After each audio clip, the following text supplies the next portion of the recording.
There was a brief period of time that I lived alone. When I freshly moved out of my parents' house and before I met my girlfriend and she moved in, I lived in a small one-bedroom apartment in the downstairs of someone else's house. I spent a lot of time alone during this period of my life, besides when I was at school or work, and so I spent a lot of my time watching movies. Specifically, I liked watching scary movies pretty often. Even as an at the time 21-year-old guy, I still would be a little spooked trying to sleep after watching a scary movie, especially living alone in that apartment. And every time I did, I would look around the room. At a few points, I would even turn the bedside lamp on just to check around the room. The tenant upstairs wasn't home that night, as his car wasn't in the driveway, so the sounds I was hearing couldn't have been footsteps upstairs or anything like that. My nerves were really starting to set in at one point because I just kept hearing noises, and to be honest, I couldn't tell from where in the house they were coming from. I got up to head over to the door of the bedroom and opened it. Outside of my bedroom was a very narrow hallway, which had a door to the bathroom, and then at the end of the hallway opened up to the living room. At the end of this hallway, though, like a scene right out of the movie I had watched not even an hour earlier, there was someone standing at the far end of the hallway right by the kitchen. The moonlight from outside coming into the bedroom windows and the windows in the living room was enough to see her, this woman looking right back at me. She started to walk backwards while still facing me. I didn't care though. I still screamed and backed into my room before slamming the door shut and locking it. She didn't come running over and pounding on the door or anything like that. Instead, I heard running up the half flight of stairs to the exit of my apartment, and then the door slammed shut. I was frozen in shock for at least 10 minutes before I felt okay to take my phone and leave the bedroom to check the apartment. It didn't take long. It was a small apartment with not many hiding places. It was empty. I rushed to lock the door, wondering who that could have been and how they got in. I didn't call the police. I couldn't tell you why.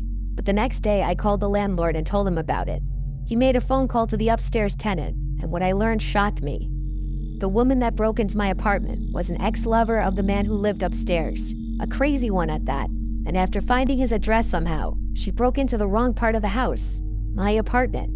The upstairs tenant came down to my door and apologized to me that following day, but I never got much detail from him or the landlord. I still wonder what that woman was planning on doing to him.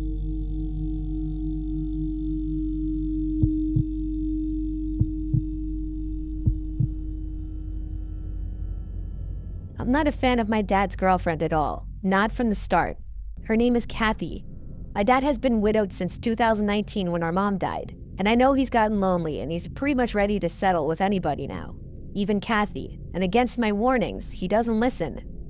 I've been seeing her do some sketchy things around the house, and it's really starting to freak me out now.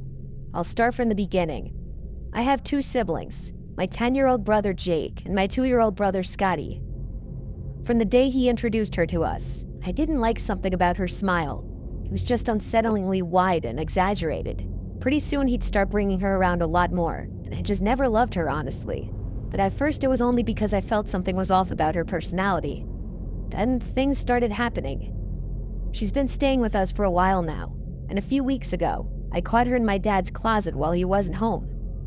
My dad's safe is in his closet, along with where he hides the combination and some other valuables. When she saw me at the doorway, she smiled and said, "Hey, what's up, sweetie," to me, with her annoying, creepy smile. I didn't say anything other than nothing. Then she shut his closet door, and I walked away to my room. I told my dad about it, but he didn't seem concerned. A few days after that, while my dad was at work again, I just got back from school, and I was walking upstairs to my room. And as I saw Kathy leave my little brother Jake's room and shut the door behind her. I asked her what she was doing in his room. She smiled and said, "I was just opening the window, it's hot in the house." I didn't answer and walked up to my room. When I heard her go downstairs eventually, I snuck to Jake's room to check if she actually had opened the window, and both windows were shut. Something was up with this lady, and I knew it, and I still know it. I told my dad again, and in response, he asked me to just please be patient with the situation, and that he knows I don't care for Kathy. I didn't bother telling Jake. Fast forward to 2 days ago. Jake, my dad, and I were all not home, and Kathy was babysitting Scotty. I came home unannounced, but I wanted to be secretive about it because I wanted to see if I could catch her doing anything again. I snuck into the house and went to my room quietly. Eventually, from the kitchen downstairs, I started to hear Scotty crying. Not regular crying, like a very distressed kind of crying. and I heard Kathy screaming at the top of her lungs to shut the F up. It was the first time I heard her raise her voice, and I believe it was the first time I was hearing her true colors come out. I ran downstairs to yell at her to leave my brother alone. She was startled and shocked that I was home, and for the first time, she didn't give me her creepy smile. She looked at me blankly and went downstairs and shut the door. I called my dad and told him right away, and that night, my dad had a conversation with her about it. I don't know how it went, but I assume not good, because that night, I woke up in the middle of the night to something and looked up into my room. There was someone in my room, and they quickly left the room and shut the door behind them. I got out of bed and opened my door, and as I got into the hall, I saw and heard my dad's bedroom door close. I went over to my dad's room and opened the door, and both Kathy and my dad were laying in the bed. I woke my dad up furiously and told him Kathy was just in my room. She denied the whole thing, saying she was in bed. I don't know if my dad believed me or not, but he told me to go back to my room and he'd talk with Kathy. I obeyed, and I heard them whispering as I shut the door. I went back to bed, and I was scared. I'm still scared. I want her out of the house and out of our lives. I think she's dangerous. Why was she in my room? It's freaking me out. I worry for my family's well-being, and I don't know what we can do.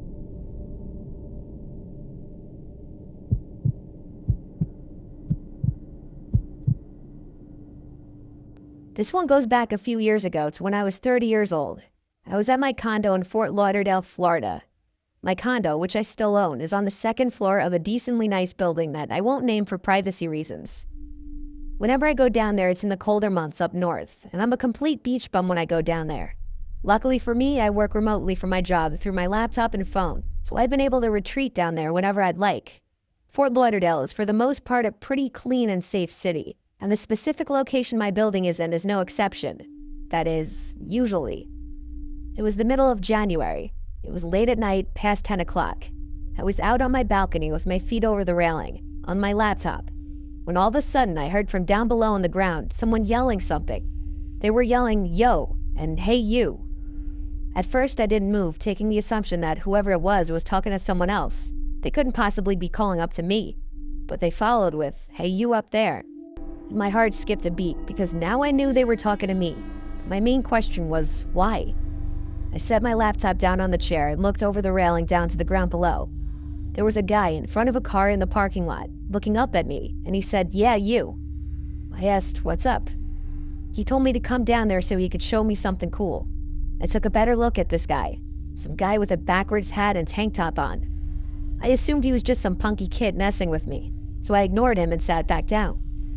When I did that, I heard him laughing as he said, "I'm gonna come up there and skin you alive, you prick." I stood up again and looked at him.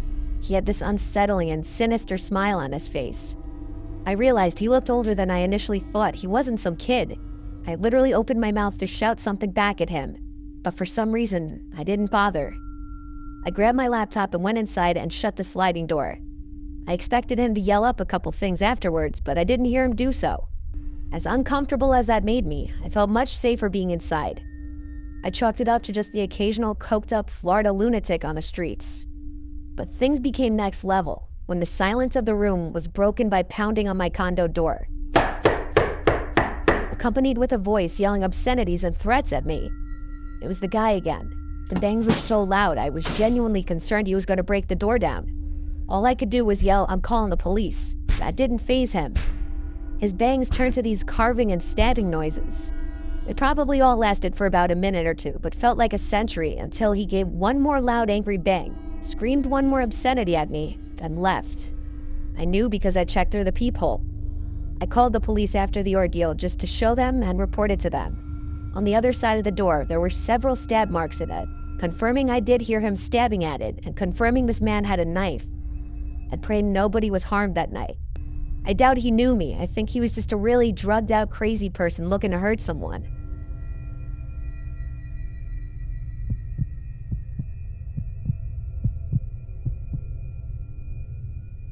I once spent a night in jail. I know everyone says it, but I didn't do shit. I was attacked by a bouncer at a nightclub in my hometown because some girl who I had history with was there, and she had the nerve to lie to a bouncer and tell him I was touching her and her friends inappropriately, when I never even said a word to them. The bouncer came and put his hands on me and started pushing me out of the club, and honestly, I pushed back in my drunken state. And of course, cops were outside the bar. And between a drunk guy and a club bouncer, who are they gonna side with? Well, I end up handcuffed in the back of a cop car and I'm escorted to jail, where I spent the night. All that was in this cell was one wooden bar for sitting on, and this other guy besides me. He asked what I'm in for, and I told him for bullshit. I took one look at the guy, and I knew I didn't belong here. He had tattoos on his face, he was missing a front tooth, and he just had this face that said, "Don't mess with me or I'll cap you." I didn't want to rub him the wrong way, so I just tried talking with him if he talked to me. At one point, I did open up to him a bit, just because of my anger at the situation, and I needed to vent. During this time, I told him some delicate info, like where I was from, which is definitely the nicer side of town. I told him how I had people over that night since my parents were away, and we all pre-gamed and went to the club. I basically told him the rundown of the whole night. Since I was drunk, I wanted to just try and sleep, but he'd keep talking to me and it was getting annoying. Eventually, I think he caught on and shut up. The next morning, we had to go to court because, yes, sadly, I was charged with assault and trespassing. 2 bogus charges. My cellmate had to go too. I saw the judge before him, though. He was one of the other offenders in the back of the court listening to my charges. I was released with a future court date set. A complete nightmare. But that night, when I was at home, and all the windows were open, so I heard everything from outside. I was hearing footsteps circling the house. Multiple sets of footsteps. I started to shut all my windows one by one on the first floor. Then I got to the backyard door, which is a sliding glass door looking out to the deck. I curiously flicked on the deck light, and immediately, 2 dudes ran out from the light into the darkness. I recognized one of them to be my cellmate. I closed the blind to the door and continued closing the rest of the windows. I couldn't believe he found me, but he was obviously there to rob our house blind after I told him how my parents were away. He must have seen dollar signs when I told him the side of town I was in, and he probably heard my name called in the courtroom, and one quick Google search of my simple name turned up my address. The 2 dudes took off, I believe, because I didn't hear from them the rest of the night. I never told my parents I was arrested, and because of that, I never told them about how my cellmate almost came and robbed our house.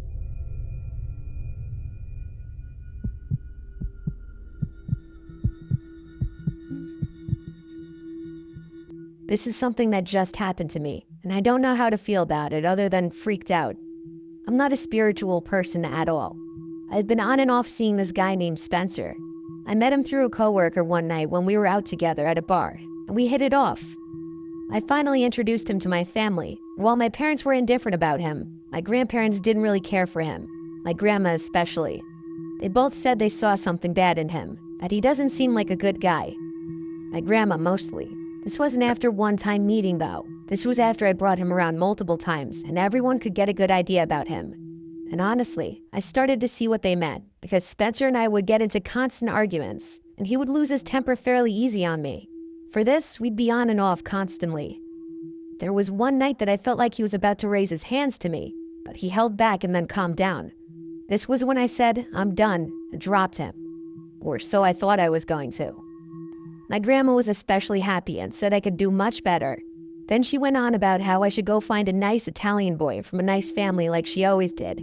Anyway, not long after this, my grandma died of a heart attack. During my grieving, I hung a picture of my grandma up on my wall in my room to commemorate her. This was only a month ago. I had been having a horrible month.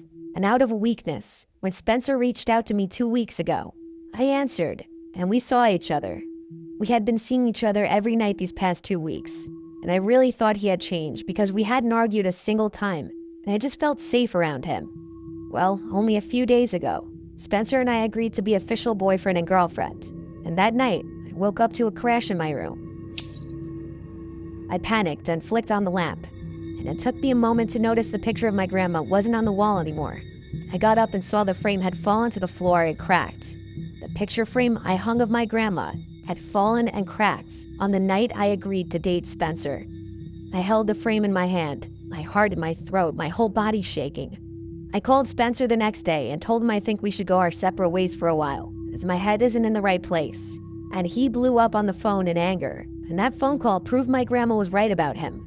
But that picture frame falling and breaking, what could have caused it? There was no draft in the room. Even as I imagined that it was somehow a sign from my grandma, do you realize how freaking scary that is?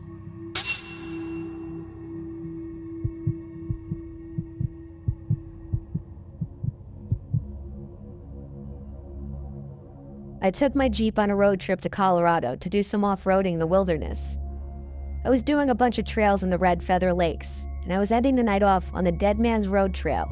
It was a somewhat challenging trail, but the scenery was unbeatable. I packed a sleeping bag and planned on sleeping in the back of my Jeep with the back seats folded down. I pulled somewhere off the immediate trail, just off the slight chance some other night drivers would pass by. But that was very unlikely.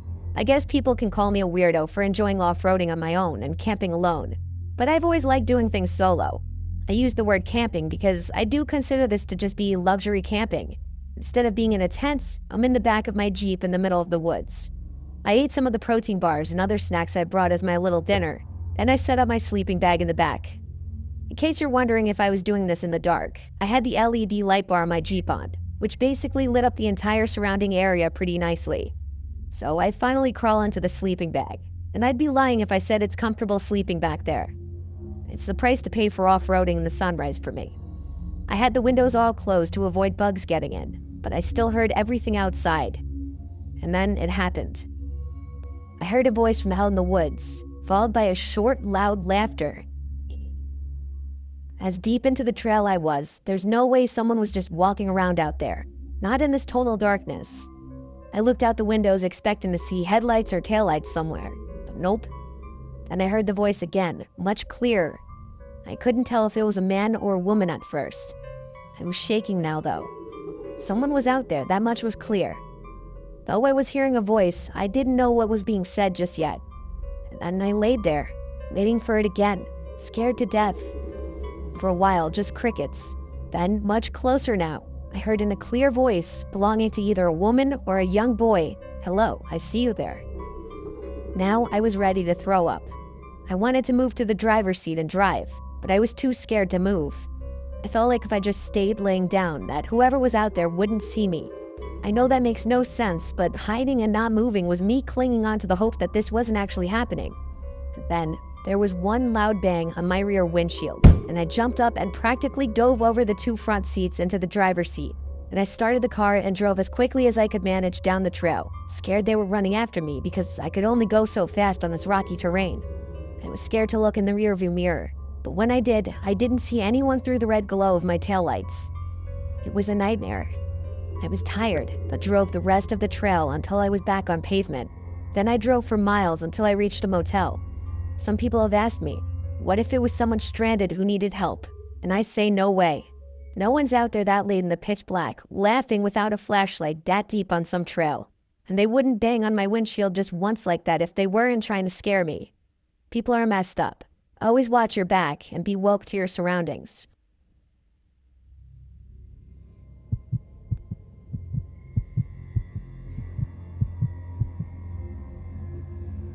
This is one of the few unexplainable events I've experienced in my life. I was home upstairs in my room, writing my paper for my history class. As far as I knew, I was home alone. But apparently I was mistaken, because my mom's voice called out from downstairs, yelling my name. I called back, "What?"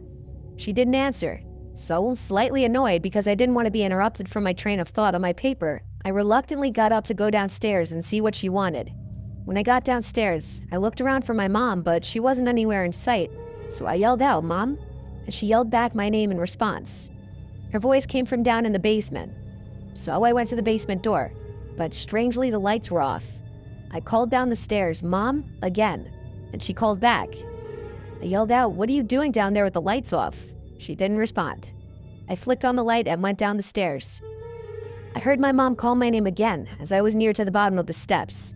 It was getting weird. Each time she called my name, it sounded exactly the same. Like there was zero difference in inflection every single time she said my name. I yelled out, "Mom," again. She once again yelled back my name. She was nowhere to be seen in the basement. But then I noticed the little crawl space closet door was open. I call it that because it's a weird closet that you have to kind of crawl into, but it takes up a large chunk of the basement. That was the only place left in the basement that my mom could be. So I said, "Mom," one final time. No answer this time. I went closer to the closet door and got on my knees just to try and look in. It was pitch black inside, and I was starting to get freaked out. I said, "Mom, are you messing with me?" There was no response at all, just the quiet buzzing sound from the basement light. I got back up and for some reason decided to sprint back upstairs, slamming and locking the basement door behind me. I didn't know what I had just witnessed and heard, but I went to grab the house phone and call my mom's cell number. It rang a few times until my mom picked up, and I learned that she was out grocery shopping. I told her, but she didn't believe my story, of course. She thought I was messing with her. It took half an hour of begging her to believe me that she finally went along with it, and when she and my dad were both home, we all went down to the basement together. The closet door was still open. My dad went inside, but there was no one in there. This still remains to be the most haunting, unexplainable experience of my life.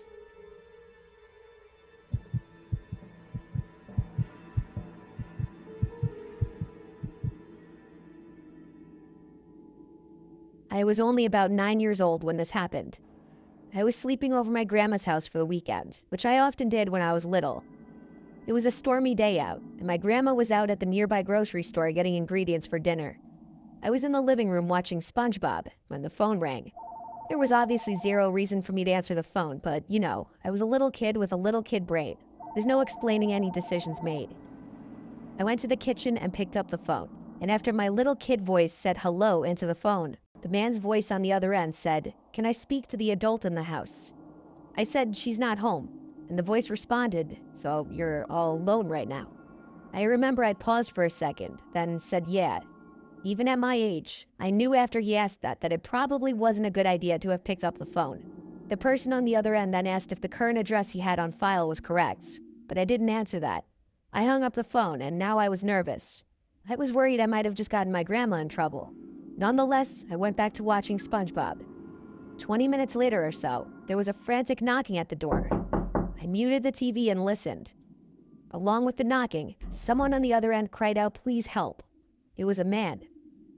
I snuck over to the edge of the wall where the opening for the front door was to take a peek and see if I saw anyone standing on the other side of the door through the glass at the top of the door. That was a mistake, because I did, and they saw me too. The man on the other side of the door immediately said, "Little boy, please open the door, I'm hurt bad." I ran to the corner of the room by the window and closed the blinds so I could hide behind the couch. I was so scared. There were no cell phones back then. I couldn't call my grandma. The man kept pounding on the door, his cries for help turning more annoyed sounding, and his knocks got louder and more frequent. Then the pounds on the door stopped, and he started knocking on the window right next to me. The creep started saying things like, "I'm not gonna hurt you," and "Please, I'm bleeding bad." I started to cry in the corner, still hiding behind the couch. The pounding stopped finally, and after a minute, I ran to my grandma's room and locked the door. I laid in her bed under the covers with only my head sticking out. The rain hitting the windowsill and the occasional distant thunder was weirdly calming, at least for a little bit. The man on the other side appeared at one of the windows and started trying to lift it open. Thank God all the windows were locked. Now I hid under the covers completely, and I don't think he saw me in there. This was the last time I saw or heard that man. 20 minutes later, I heard my grandma come in through the front door. I ran into her arms, crying and apologizing, and told her everything. She, of course, called the police, and when the officers needed me to give whatever details I could, my grandma called me into the room, and I answered their questions. Then she sent me back off to the guest bedroom to watch TV. Unfortunately, that man was never caught. For this, at least. My grandma never told my parents, and she told me not to tell them either. But she also never left me alone again anytime I slept over after that, which wasn't many times. Long story short, I was one unlocked door away from undoubtedly being kidnapped.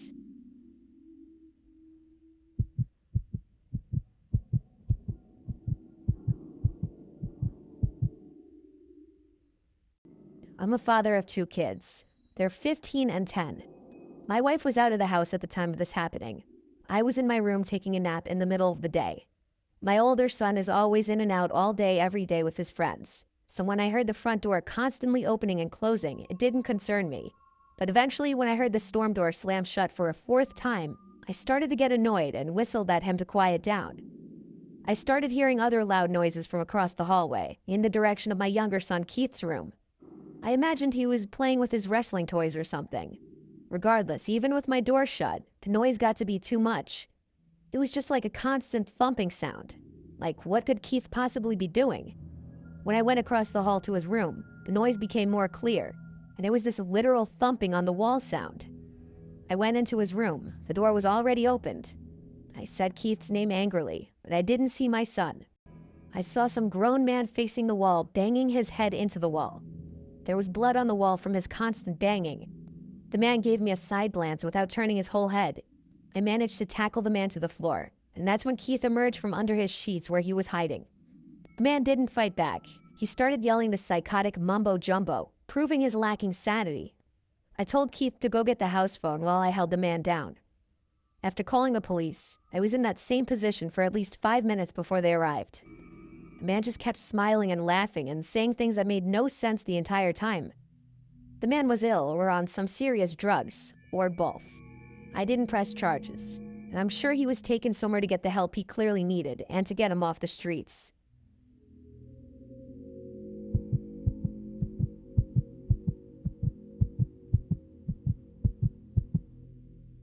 I've had many night terrors in my life, and I've struggled with many sleeping disorders. Hell, I can't even count how many times I've experienced sleep paralysis. It's a truly disturbing thing.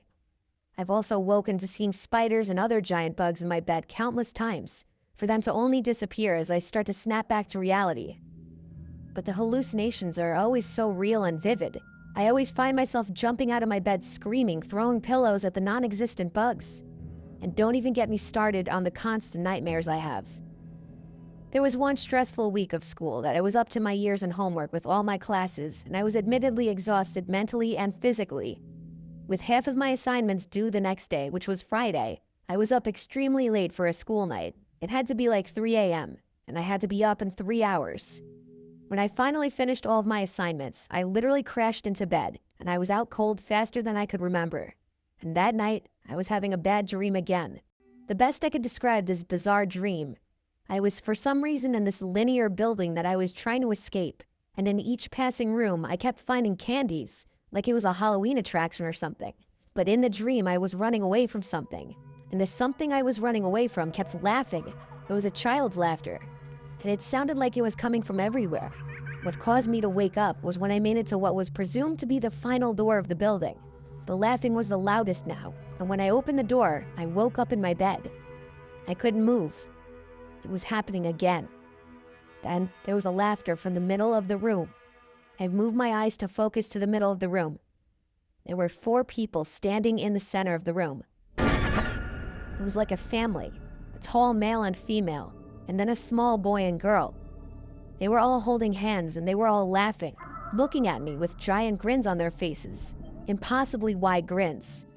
And as I felt this tight pressure in my chest, which is common in sleep paralysis, I started to feel like they were getting bigger, or just getting closer, like they were all floating towards me.